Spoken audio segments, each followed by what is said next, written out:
Hello, everybody. Today I have my friend Noah here. Say hello. Hello. And we're going to be talking about Modern Warfare Remastered and supply drops and Infinite Warfare. This is my first time doing anything with another person on. He doesn't do anything. He's a fucking loser. So he's Yeah. just here to talk with me about it. So yeah, the first thing I want to talk about was Modern Warfare Remastered. Uh, if my friend here, Noah, he has never played COD 4 or he hasn't played it very much, and so he doesn't Yeah. know a whole lot about the game. Have you played through the campaign at all? I've played to like where you're in the submarine or on the ship or whatever it is. Okay, so not very much at all. Have you played Yeah. any of the multiplayer at all? A couple games, that's it. Yeah, so I have a whole lot of experience with Modern Warfare. It was the first game that really got me into COD and first-person shooters and really just pretty much gaming as a whole. So I have a fair bit of experience with the game. I've played the campaign 20 plus times, and I've sure as hell played a lot of the multiplayer. More recently, I've played the multiplayer. I didn't have Xbox Live originally when I first got the game, so it was campaign, and that was pretty much it. And I just always did that. But obviously, with the release of Modern Warfare Remastered coming up soon, with the release of Infinite Warfare, they're doing some changes to the game, and some people aren't so happy about this. But in my opinion, they're pretty minuscule. The first thing is the changes of the sounds of guns. Now, do you think sounds really matter that much? No, not really. Like, Yeah, it wouldn't bother me. yeah, it's not as bad. After listening to the sound changes, it is a fair bit annoying listening to the old things, but it's not something to get super riled up about, which a lot of people are. You've obviously played Modern Warfare 3 and Modern Warfare 2 a bit, haven't you? Yeah, more Modern Warfare 3 than 2, though. Yeah, so you know how the Deagle sounds in that, right? Yeah. Well, in Modern Warfare 3, the Deagle is a bit more, it's not as loud and it doesn't sound as profound as in COD 4. And in Modern Warfare 2, I've used the Deagle maybe once or twice. I don't even know. I know what it looks like. It looks nice, but I've never actually fully used the weapon. And so I don't know the sounds there. But in Modern Warfare Remastered, it's a very loud gun. It sounds very accurate to its real life counterpart. And it now sounds very much similar to the Modern Warfare 3 version. How would you describe the Modern Warfare 3 version? I didn't use the Deagle a whole lot, but it's like, uh, I don't really know how to describe it. It's like a dullish, I guess, a Yeah, little bit, yeah. but like, Was it a, um, did you like the weapon in Modern Warfare 3 at all? I didn't use it much, so not like to, other guns I would use, like, Well, the I weapon can't remember. in Modern Warfare 3 at least was not the most powerful thing in the world. It was pretty, Yeah. especially compared to like COD 4 or Modern Warfare 2, it was pretty shit. I know a lot of people didn't really like the Modern Warfare 3 Deagle. A lot of people didn't like Modern Warfare 3 in general, but I enjoyed the game a fair bit, and the Deagle as a secondary was kind of fun to use. It was more of a fun weapon if you used it dual wield or something dumb like that, but Yeah. in general it wasn't that great. Another weapon that had its sound changed was the Barrett, and of course you know what the Barrett sounds like. Very Yeah. loud, very big. It's a great weapon. And in Modern Warfare Remastered, its sound is a bit different. I never used it that much during the original COD 4 days. I never, not even in the campaign at all. I used it a little bit, but I can't even think of what it sounded like at all. It sounded like a 50 cal, of course, but in general, I didn't use it that much. There were some other audio changes, I believe, to the M4003, I believe, which is another sniper and some other things like that. But in general, there was not that many changes to the sounds, which isn't a big deal at all to begin with. But some people are flipping shit, and they are going to change it back. They are going to change it, alter it to sound more like it, but they're still not fully changing it back. So I guess that's kind of wrong. But Do you know why they changed like the sounds of the guns? from what I understand, it's that the old sounds were so old, and because they were from so long ago, back when Respawn was created, when the most of Infinity Ward left to create Respawn Entertainment, which then went on to make Titanfall and now Titanfall 2, and eventually the Star Wars game that they're planning on making, they it probably lost some of it, and a lot of it's probably incredibly old and that it can't be used anymore, or it's corrupt or something like that. So I'm not surprised that they just changed it, but in general, it doesn't make a whole big deal. Yeah. So Some other COD 4 changes are the weapon inspection. Have you seen any of it yet, Noah? Yeah, I've seen some of the guns being used Yeah, to as that. a lot of people are comparing it to CS:GO and how you can inspect your weapon and just flip it around and stuff. And I wouldn't put it as far as that because in CS:GO it's a little bit easier. This is kind of something you have to just stop and do. I know a lot of people, if you watch Yeah, CS:GO gameplay, they're just running around, flipping knives and shit. But in COD 4, it's just like it kind of takes you out of the action. So it's kind of something just nice to look at. You can just look at your weapon with a camo on it, which leads me to believe that they're going to add camos into Modern Warfare Remastered, like buyable ones, similar to how in like Modern Warfare 3, or not Modern Warfare 3, sorry, Black Ops 2 and Ghost, you could buy different camo packs like the US or like the Weed camo pack and Ghost, stuff like that. And that wasn't obviously in the original game. There's only about, I don't know, 20 or so camos on each gun, and gold could only be on a couple of the guns, which I'll get to later. But would you actually buy any of the packs of like camos, especially because um, there's not going to be any supply drops? So, yeah. The only camos I have for Black Ops 2, I've only bought like two camos out of that, so I don't think I would like buy any unless I like thought they looked really good and I would actually play with them.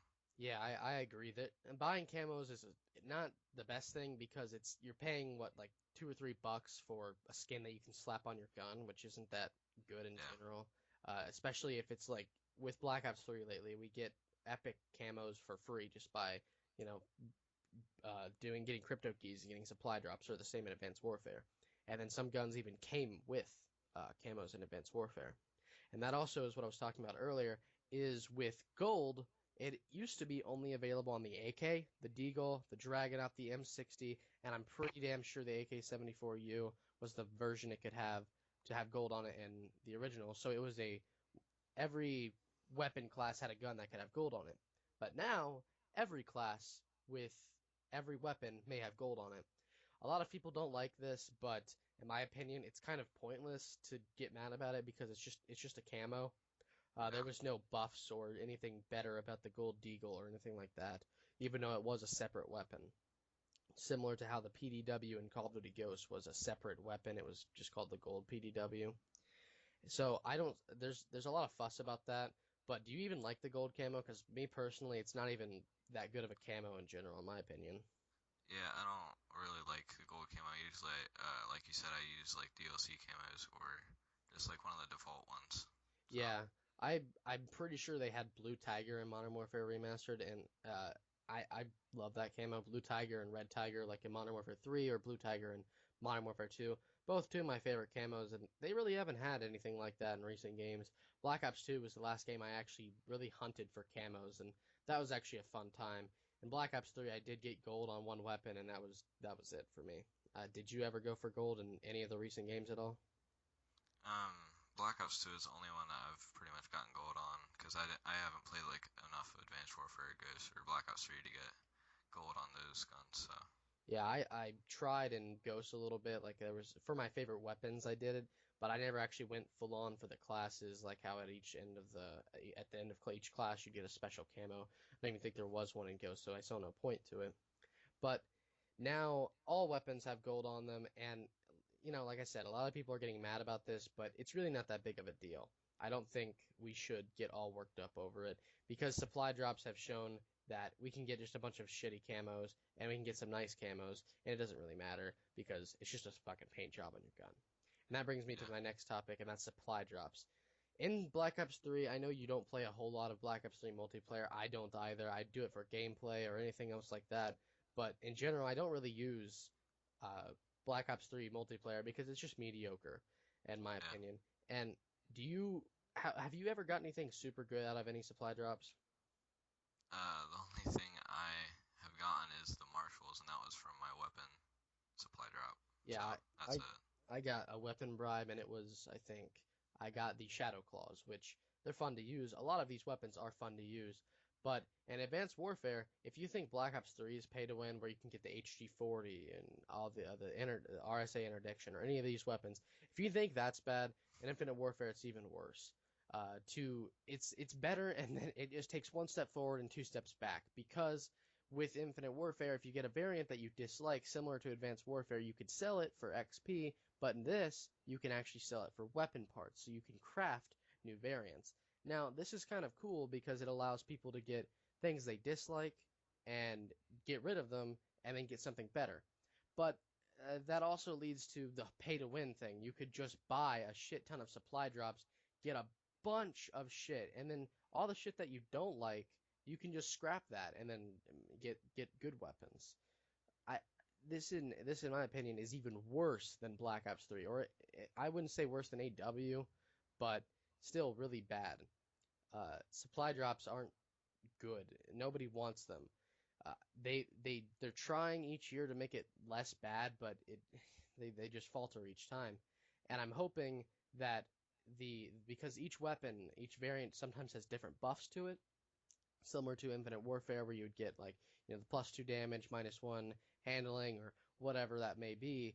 In Infinite Warfare, you'll have different types of attributes. For example, one gun you can get a nuke with, not just you shoot and a nuke comes out, but Yeah. you can earn a 25 kill streak, which gives you a nuke. You can only do that once a match, but it's still you're only allowed to get a nuke through this. Did you ever get any nukes on any games ever?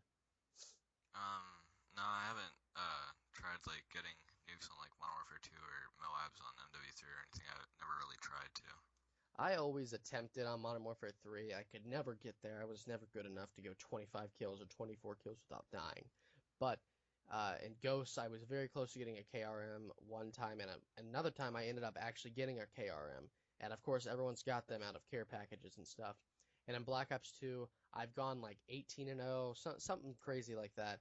But the best I've ever done was actually recently. I went 32 and 4 on a game in which I went 25 kills without dying, almost got me. I forget what the medal is, but it's where you get 30 kills in a row without dying. That was the best I've ever done, and I basically earned myself a nuke. But since there's no nuke in Black Ops 3, I don't really get it. Yeah. Which it sucks that it's only going to be available on one weapon, and I have a feeling they might end up selling it in some way that you can actually get kill streaks and supply drops. But that's even worse. In Advanced Warfare, also, have you ever got anything good out of that? Advanced. No, I never got anything good out of Advanced Warfare. Yeah, I got some of the DLC weapons that I really liked, and I still play Advanced Warfare to this day every once in a while. You and me have played it a good bit recently, and it's a fun game. It's a pretty fun game, but it's held back by just dumb problems like being able to uh, get a speakeasy from a supply drop, and then your friend get like something incredibly underpowered. Yeah, yeah, that's probably the only good gun that I got now that I think about it. But I got it like a month into the game, the Speakeasy. So Yeah, I had a lot of people that actually, my friend John,